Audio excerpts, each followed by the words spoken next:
I love hearing about people's first regional qualifiers or first Yu-Gi-Oh tournaments that are bigger than locals. Oftentimes, players don't quite realize how competitive Yu-Gi-Oh is until they go to a regional qualifier and do really, really bad.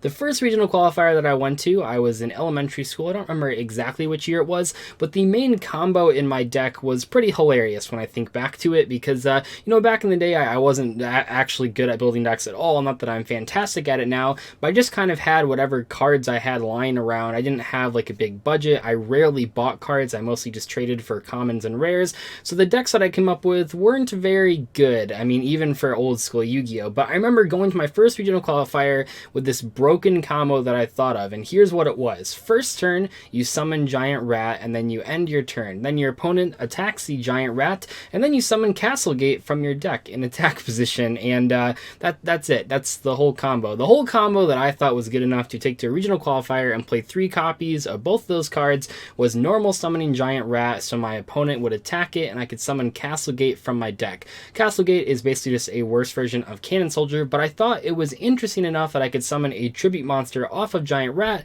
so I took it to a regional qualifier. That deck did not perform very well, as to be expected, and in today's video I wanted to go through some of your guys' sort of original combos that you came up with when you were children. I think that when you look at like new players versus younger players, they're not quite the same thing. Newer players, especially when they're older, tend to sort of understand what's going on. They might not totally grasp the like card advantage or tempo concepts, but I think as an older player, if I started a Yu-Gi-Oh like today, I wouldn't think that a combo like Castlegate and Giant Rat would be good. However, when you're younger and you really don't know enough about the other cards in the format and you don't really understand how games work in general because you're really little, those sort of combos actually seem pretty good in theory. The sort of thinking that I was doing was like, yeah, it's cool summoning a tribute monster off of a non-tribute effect. That sounds pretty good to me. That was as far as I thought, and that was good enough in my head to take it to a regional qualifier. So in today's video, I want to take a look at some of the responses that you guys left for me on Twitter and go through what some of your favorite little kid combos were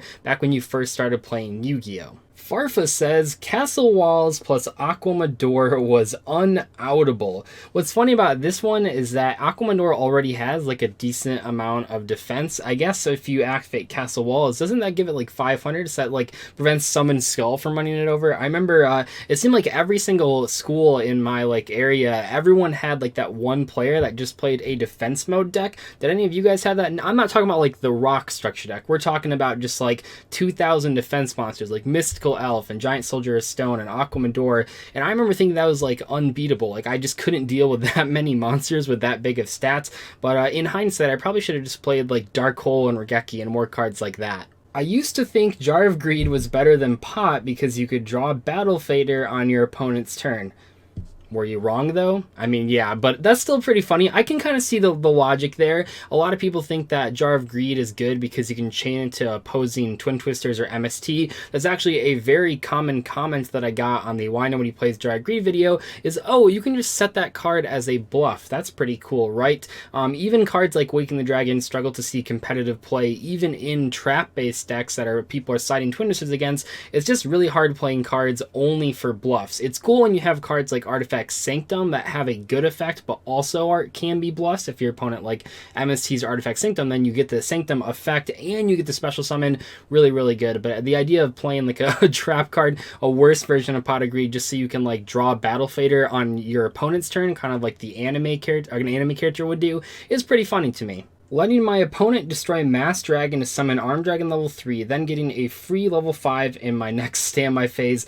GX era was a weird time. You know what? I'm going to go out on a limb here and say that combo is not nearly as bad as my combo. I mean, if you're thinking of, they both require the same setup. You're summoning a floater and then you're just passing turn. But this one, his combo ends with Arm Dragon level 5, which isn't the worst monster in the world, where mine just ended with Castlegate. That combo, you know what? That combo is probably leagues better than a lot of the combos on this list. Obviously not a competitive combo, but I think that you were like thinking one level above most players when they were little kids. activating Acts of Despair on their monster, activating Falling Down to take it, and having the Upper Deck website post on what is an Archfiend printed and ready to present in case of dispute. Once again, that combo not super competitive. That's not even the worst. I mean, that's kind of like a 2-card Change of Heart combo. Not the worst thing I've ever heard, but yeah, thank God they recently printed versions of Acts of Despair that say this is always treated as an Archfiend on it. I'm not sure which sets those were in, but all the Acts of Despairs and Summon Skulls now say this card is always treated as an Archfiend card.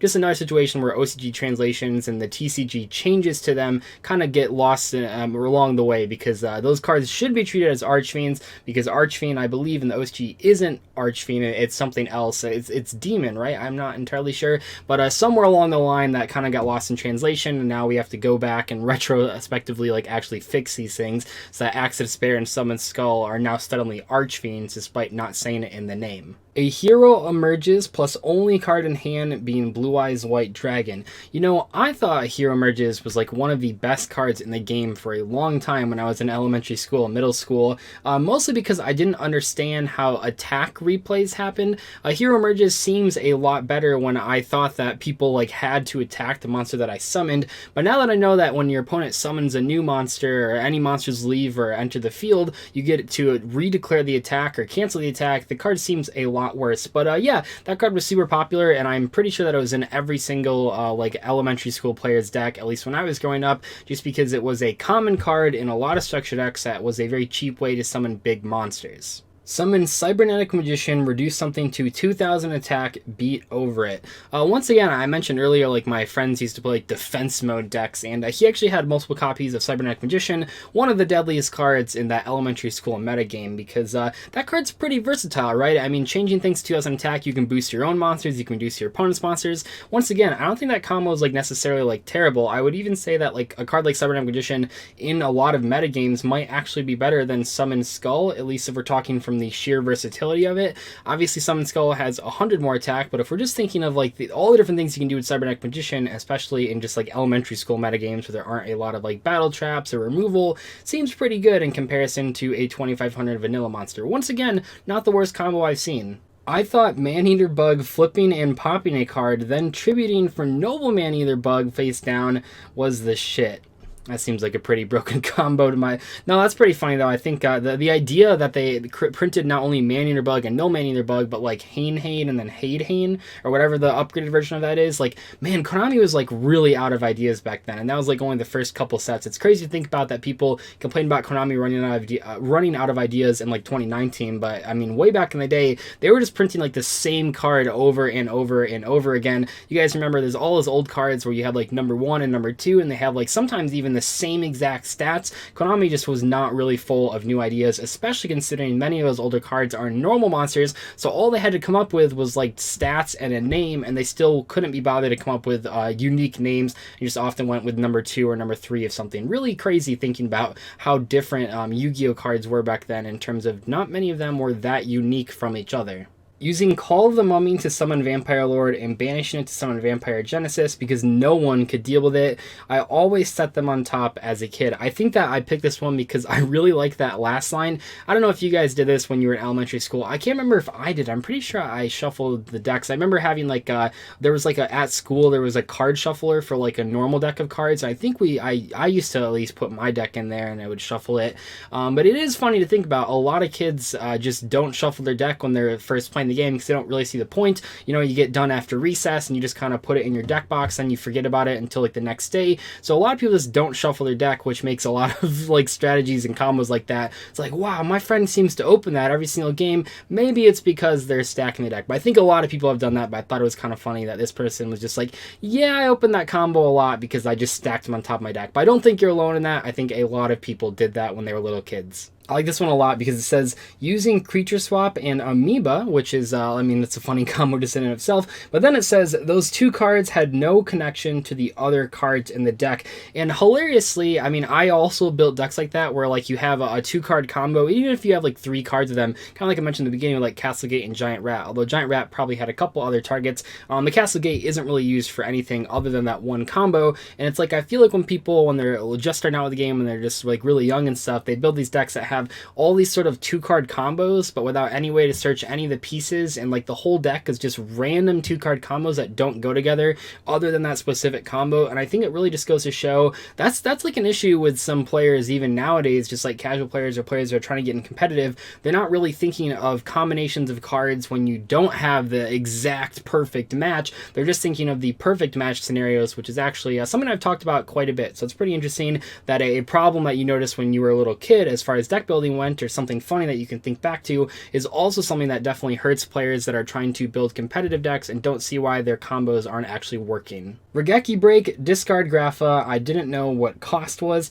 To be fair, a lot of people still don't understand cost, even with problem-solving card text, but especially before problem-solving card text, which is when Dark Worlds were released. Yeah, it's pretty tough to actually understand what costs and not costs are. So I don't really blame you for that, but I think a lot of people had a Dark World player at their elementary school, or someone that at one point played Dark Worlds, and then they had them using cards like Lightning Vortex and things along those lines. I know I had a friend that used Lightning Vortex to trigger the Dark World effects, and that makes those cards pretty good. But then they released the Danger Monsters, and those do that. Although not all the Danger Monsters have necessarily as good effects as some of the Dark Worlds, but a lot of them are pretty good, obviously. It's just that in 2019, many of those cards, like Lightning Vortex and Regeki Break, just are power crapped, so the interaction doesn't come up as often. But the Dangers are pretty good for discarding with Nightmares, which is along the same vein of what you would do with the Dark Worlds when you were cheating at elementary school, like a lot of people did. Not necessarily on purpose, but you know, just on accident. Hey, this guy has like the same combo that I said. He said Giant Rat first turn into Millennium Shield.